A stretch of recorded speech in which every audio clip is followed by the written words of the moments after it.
The ancient hills of Jerusalem awakened to an extraordinary morning. As the first rays of dawn pierced through the golden stone of the holy city, pilgrims from every corner of the earth gathered in unprecedented numbers. The air itself seemed to vibrate with anticipation, as if creation itself held its breath for what was about to unfold. Father Miguel Rodriguez, a Catholic priest from Arizona who had been leading pilgrimages to the Holy Land for over 2 decades, stood among the crowd near the Mount of Olives. His weathered hands clutched his rosary as he witnessed something that would forever change his understanding of divine providence. In all my years, he would later tell reporters, I had never seen the sky respond to prayer in such a manner. The phenomenon began at precisely 6:33 a.m. Jerusalem time. Above the ancient city where Christ walked, died, and rose again, the heavens began to display what countless witnesses would describe as the fulfillment of St. John's apocalyptic vision. The morning sun, instead of following its usual path, seemed to pulse with an unusual brilliance, casting rays that formed what appeared to be a woman's silhouette against the azure sky. Rabbi Sarah Goldstein, a scholar of ancient Hebrew texts at the Hebrew University, found herself among the Catholic pilgrims that morning. Despite her Jewish faith, she couldn't deny what her eyes were seeing. The light, she observed, it moved with purpose, as if guided by an intelligence beyond our comprehension. It reminded me of the Shekinah, the divine presence that once filled the temple. As word spread through social media and international news networks, the gathering crowd swelled from hundreds to thousands. Pilgrims who had planned quiet visits to holy sites found themselves witnesses to what many believed was a direct intervention from heaven. The phenomenon lasted for exactly 43 minutes, a detail that would later be analyzed by theologians who noted its biblical significance. Dr. James Patterson, a meteorologist from the University of California who happened to be vacationing in Israel, initially attempted to explain the occurrence through natural atmospheric conditions. However, as he observed the precise formations of light and their seemingly intentional movements, his scientific skepticism began to waver. The patterns, he admitted to CNN, defied every natural explanation I could conceive. The light formations appeared to dance above the city, creating what witnesses described as a crown of 12 distinct rays above a feminine silhouette. The figure seemed to stand upon what appeared to be a crescent of silver light, while the brilliant solar aureole enveloped the entire apparition. Children in the crowd began pointing excitedly, while adults fell to their knees in spontaneous prayer. Maria Gonzalez, a mother of 3 from Texas, had saved for 5 years to bring her family on this pilgrimage. My youngest daughter, Isabella, she's only 7 years old, and she looked up at the sky and said, Mama, it's Our Lady. She's come to tell us something important. Through tears, Maria continued, how could a child so young recognize what theologians and scholars would spend weeks debating? As the sun climbed higher in the sky, the phenomenon began to shift and intensify. The 12 rays of light became more defined, pulsing in a rhythm that reminded many of a heartbeat. Several pilgrims reported feeling an overwhelming sense of peace, while others spoke of an urgent call to prayer and conversion. But just as suddenly as it had begun, the vision started to fade, leaving behind a question that would echo around the world. Was this truly the great sign prophesied in the book of Revelation? And if so, what message was heaven trying to convey to a world teetering on the edge of unprecedented challenges? News of the Jerusalem phenomenon spread like wildfire across the globe. Within hours, major news outlets were reporting on what many were calling the sign of Mary in the Holy Land.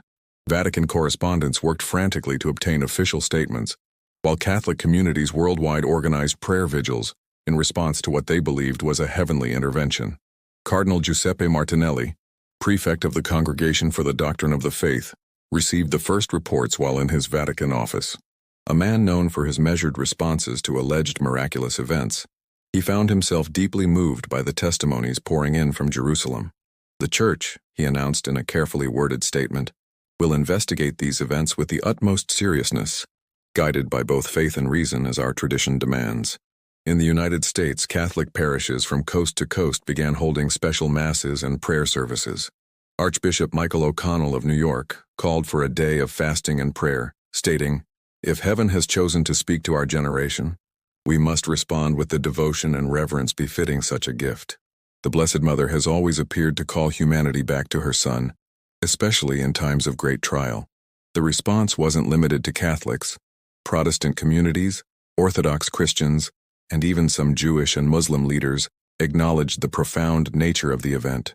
Pastor John Williams of Houston's Calvary Baptist Church told his congregation, "While we may interpret these signs differently, we cannot deny that something extraordinary occurred in the land where our Savior walked.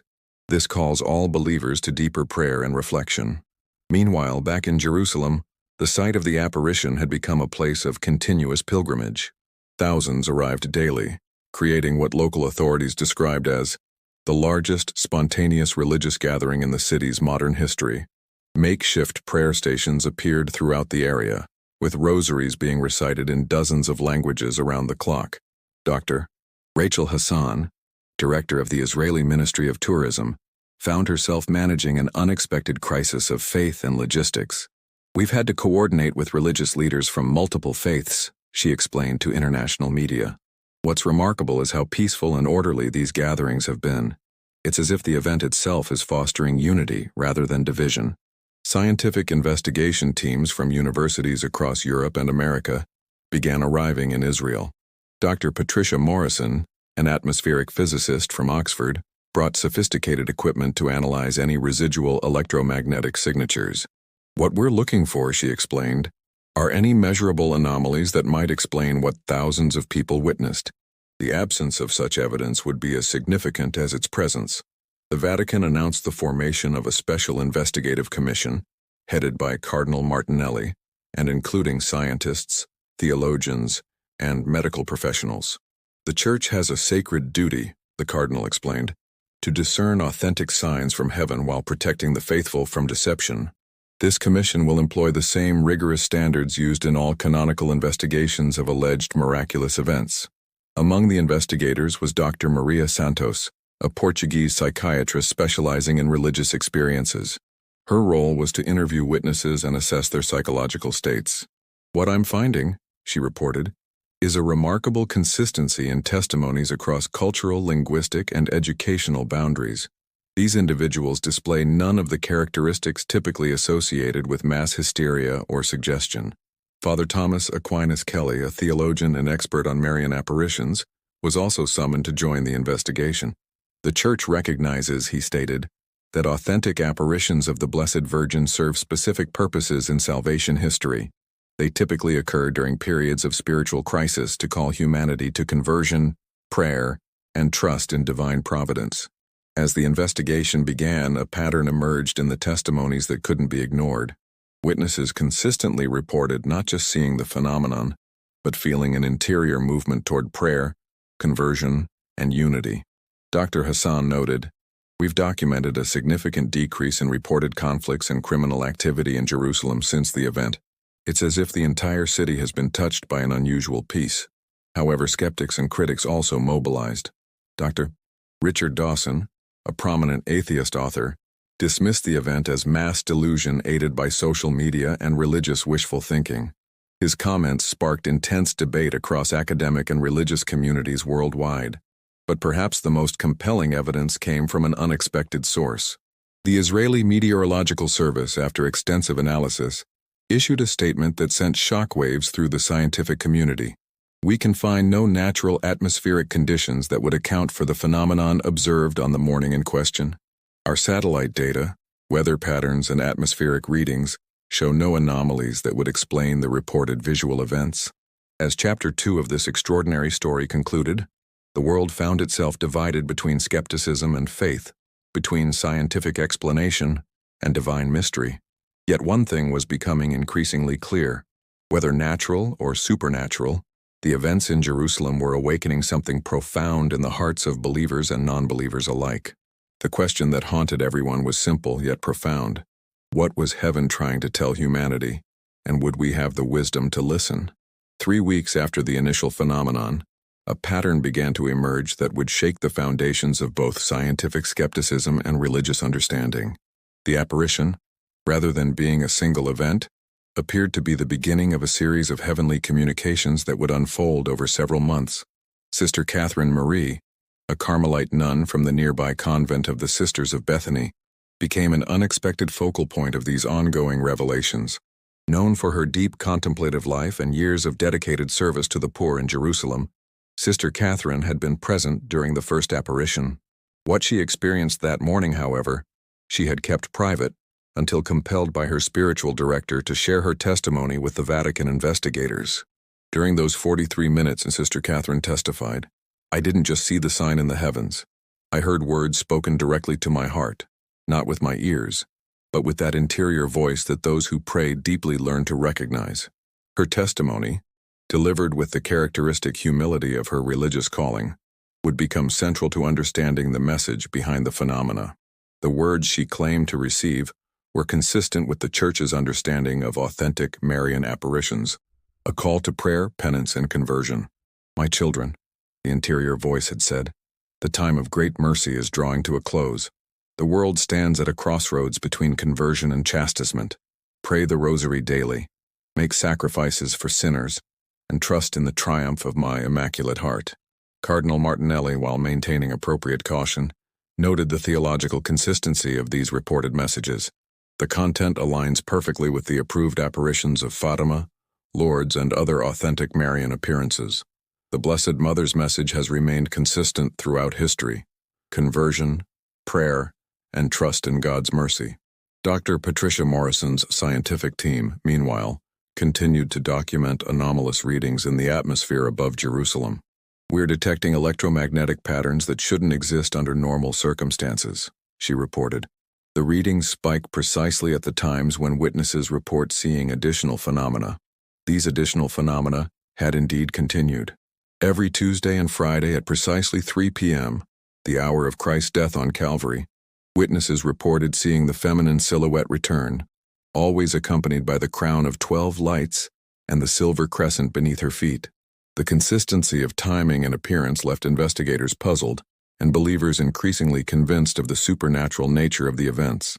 Father Antonio Martinez, a Spanish priest who had spent 30 years studying approved apparitions, arrived in Jerusalem to interview witnesses personally. "What strikes me most," he observed, "is the profound spiritual fruits these experiences are producing. Conversions, reconciliations, increased devotion. These are the hallmarks of authentic divine intervention." The fruits Father Martinez referenced were indeed remarkable. The Latin Patriarchate of Jerusalem reported a 400% increase in requests for confession and spiritual direction. Rabbi Goldstein, the Hebrew University scholar who had witnessed the first phenomenon, announced her decision to begin studying Catholic theology, stating, "I cannot ignore what I've experienced. Truth transcends religious boundaries." Meanwhile, Dr. Hassan found herself managing what she called the most extraordinary pilgrimage movement in modern history. Hotels throughout Israel were booked months in advance, with pilgrims coming not just from Christian nations, but from countries where Christianity was a minority or even persecuted religion. "We have Catholics from China arriving on tourist visas," she reported. "Muslims from Syria who say they've been moved to come and pray. Orthodox Christians from Russia who describe having dreams that called them to Jerusalem. This isn't just a Catholic phenomenon anymore. It's touching hearts across religious and cultural boundaries." The international Catholic response was equally unprecedented.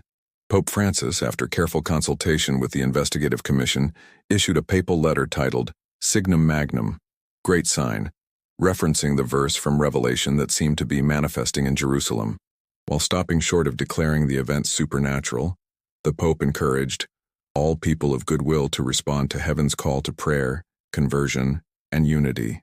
In the United States, the response was particularly powerful. Catholic universities organized student pilgrimages, while parishes coast to coast reported their largest attendance at daily Mass since World War II. Archbishop O'Connell established a special fund to assist American pilgrims who couldn't afford the journey to Jerusalem, stating, "If Mary is truly calling her children to the Holy Land, we must ensure that poverty doesn't prevent anyone from responding." But it was the testimony of Dr.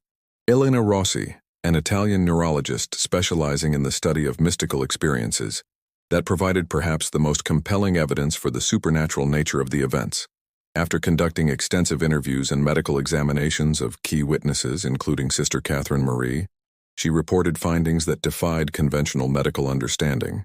The subjects display brainwave patterns during their experiences that are inconsistent with hallucination, suggestion, or any known psychological condition.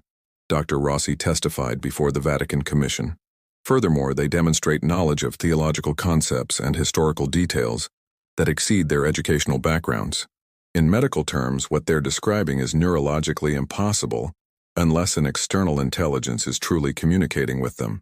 As the third chapter of this extraordinary story drew to a close, the weight of evidence, both spiritual and scientific, was becoming increasingly difficult to dismiss. Whether one approached these events from a perspective of faith or reason, the conclusion seemed inescapable. Something unprecedented was occurring in the Holy Land. The message, if authentic, was both urgent and hopeful. Humanity stood at a critical juncture, but the path to peace and salvation remained open to all who would embrace conversion, prayer, and trust in divine mercy. The question that remained was whether the world would heed this heavenly warning before it was too late. 6 months after the first apparition, the world had become divided into two camps: those who believed they were witnessing the fulfillment of biblical prophecy, and those who maintained that mass suggestion and religious fervor had created an elaborate delusion. Yet even the skeptics could not deny the unprecedented transformation occurring throughout global Christianity, and indeed, beyond its traditional boundaries. The Vatican's investigative commission, after exhaustive analysis of evidence, testimonies, and scientific data, prepared to release its findings. Cardinal Martinelli, in a press conference that would be watched by an estimated 2 billion people worldwide, stood at the podium with the gravity of a man about to change history. After 6 months of intensive investigation, employing the most rigorous standards of canonical inquiry, the Sacred Congregation for the Doctrine of the Faith has reached its conclusion, Cardinal Martinelli announced. The events witnessed in Jerusalem bear all the hallmarks of authentic supernatural intervention. While maintaining appropriate theological caution, the Church recognizes these phenomena as worthy of belief and consistent with divine revelation. The announcement sent shockwaves around the globe. In Jerusalem, the crowds that had maintained continuous prayer vigils erupted in spontaneous celebration. Te Deum was sung in dozens of languages as pilgrims who had waited months for this declaration fell to their knees in gratitude and vindication. Sister Catherine Marie, now recognized as the primary visionary, addressed the global Catholic community via satellite broadcast. Her words, delivered with characteristic humility, carried the weight of heaven's urgent message. Our Lady has shown me the great chastisements that await a world that refuses to convert. But she has also revealed the glorious triumph that awaits those who trust in her immaculate heart. The choice belongs to each soul. The scientific community found itself grappling with evidence that challenged fundamental assumptions about reality itself. Dr. Morrison, who had arrived in Jerusalem as a skeptic, publicly acknowledged that her instruments had detected phenomena that exceed our current understanding of atmospheric physics. Her conversion to Catholicism, announced live on BBC News, became one of the most discussed religious conversions of the decade. In the United States, the impact was particularly profound. Catholic churches reported the largest influx of converts since the 1950s. Protestant denominations found themselves increasingly drawn to Marian theology, with several Episcopal parishes requesting formal communion with Rome. Jewish-Christian dialogue reached unprecedented levels of cooperation, with Rabbi Goldstein becoming a leading voice for interfaith understanding. What we're witnessing, observed Dr. Michael Thompson, a sociologist of religion at Harvard University, is perhaps the most significant religious phenomenon since the Protestant Reformation. These events are reshaping not just Catholic devotion, but Christianity's entire relationship with modern secular culture. The geopolitical implications were equally remarkable. The continuous international pilgrimage to Jerusalem had created what diplomats called the most sustained period of peace in Middle Eastern history. Israeli Prime Minister David Cohen noted, "It's as if the presence of these pilgrims has created a zone of peace that extends far beyond Jerusalem's borders." The Vatican announced Pope Francis's decision to make a special pilgrimage to Jerusalem, where he would officially consecrate the world to the Immaculate Heart of Mary at the site of the apparitions. The ceremony, scheduled for December 8th, the Feast of the Immaculate Conception, was expected to draw the largest gathering in Jerusalem's history. As the Pope's plane approached Ben Gurion Airport, an estimated 5 million pilgrims had already gathered throughout Israel. The logistics were staggering. Temporary cities had been erected to house the faithful, while satellite broadcasts ensured that billions worldwide could participate in the consecration. The ceremony itself would be remembered as one of the most powerful moments in modern Catholic history. As Pope Francis raised the consecration prayer, witnesses reported seeing the familiar feminine silhouette appear above the crowd, more vivid and beautiful than ever before. The 12 rays of light seemed to touch every nation represented in the gathered multitude. "O Mary, conceived without sin, pray for us who have recourse to thee," the Pope's voice carried across the vast assembly. "We consecrate ourselves, our families, our nations, and our world to your Immaculate Heart, trusting in your promise that in the end, your heart will triumph." At the moment of consecration, something unprecedented occurred. The aurora-like phenomenon that had been confined to Jerusalem's skies suddenly appeared simultaneously above major Marian shrines around the world. Fatima, Lourdes, Guadalupe, Knock, Czestochowa, all reported the same crown of 12 lights appearing above their sanctuaries. Dr. Elena Rossi, monitoring the neurological responses of key witnesses, documented what she called impossible synchronicity in their brain patterns. At the exact moment of the papal consecration, visionaries and mystics around the world exhibited identical neural responses. From a medical standpoint, this level of coordination without communication is simply impossible. The long-term effects of these events would reshape global Christianity. The Catholic Church experienced its largest growth in membership since the Counter-Reformation. Seminaries and convents, which had struggled with declining vocations for decades, found themselves unable to accommodate the influx of candidates for religious life. Perhaps most remarkably, the promised peace began to manifest in tangible ways. International conflicts that had seemed intractable found resolution through diplomatic breakthroughs that negotiators couldn't fully explain.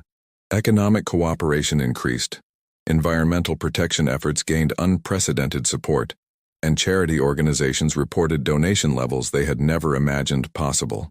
Sister Catherine Marie, in what would be her final public statement as a visionary, delivered a message that encapsulated the transformation occurring worldwide.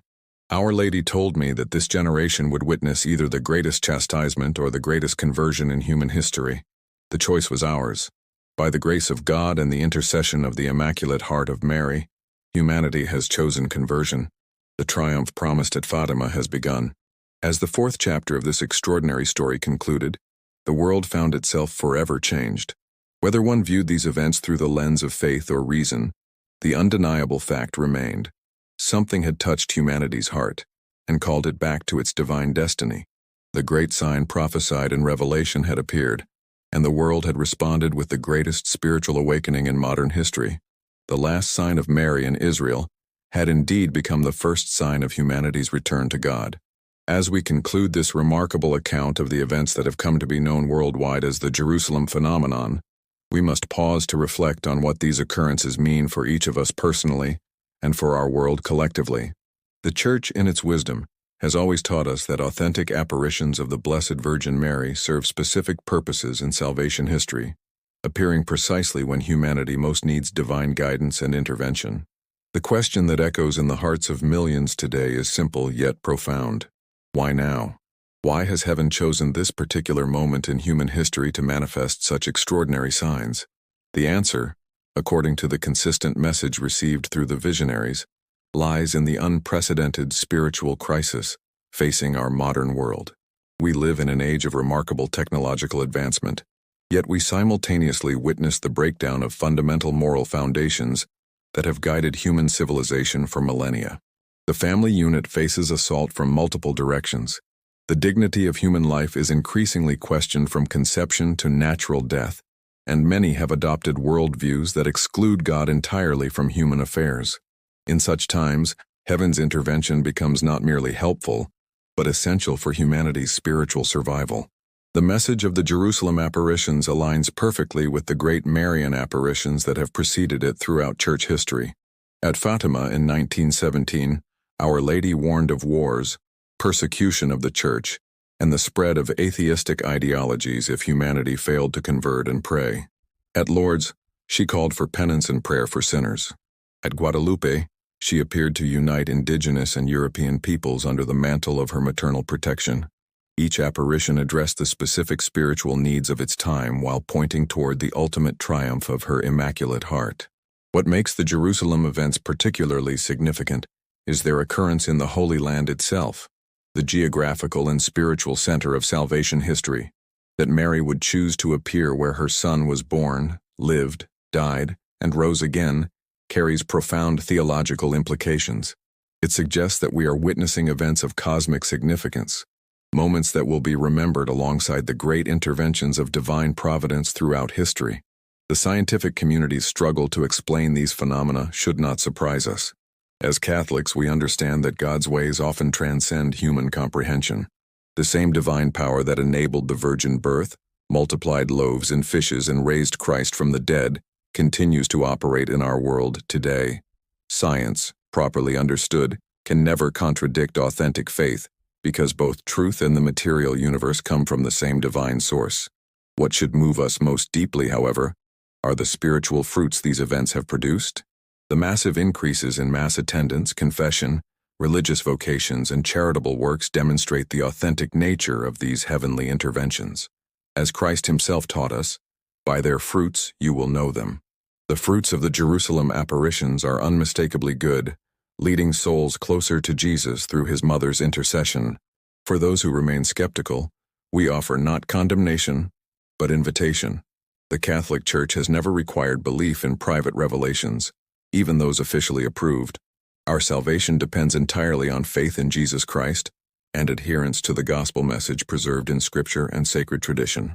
However, those who approach these events with open hearts and minds often find their faith strengthened and their spiritual lives enriched. The practical implications of Mary's message are clear and urgent. First, we are called to intensify our prayer lives, particularly through the daily recitation of the Rosary. This ancient devotion, which meditates on the mysteries of Christ's life through Mary's eyes, has been consistently recommended in approved apparitions. Second, we must embrace penance and sacrifice, offering our sufferings in union with Christ's passion for the conversion of sinners. Third, we are called to trust completely in the triumph of Mary's Immaculate Heart, even when world events seem to suggest otherwise. The global response to these events demonstrates humanity's deep hunger for authentic spiritual experience in an increasingly secular age. The millions of pilgrims who have journeyed to Jerusalem represent not just Catholic devotion, but the universal human longing for connection with the divine. That people from diverse religious backgrounds have been moved by these events suggests that Mary's maternal love extends beyond the boundaries of the visible church to embrace all her children. For American Catholics particularly, these events arrive at a crucial moment in our nation's spiritual history. The challenges facing our society, the breakdown of family structures, attacks on religious freedom, moral relativism in education, and the marginalization of Christian values in public discourse, mirror many of the concerns that have prompted Marian apparitions throughout history. Mary's call to prayer, conversion, and trust offers a path forward through these difficulties. We must also remember that apparitions like these come with great responsibility. Those who have been blessed to witness heaven's intervention have an obligation to share this gift with others, not through force or manipulation, but through the compelling witness of transformed lives. The ultimate goal of all authentic Marian apparitions is not merely to provide supernatural spectacle, but to lead souls to deeper relationship with Jesus Christ. As we reflect on these extraordinary events, we should ask ourselves, how is heaven calling me personally to respond? What changes in my prayer life, my moral choices, my relationships with others, and my service to those in need is Mary requesting of me?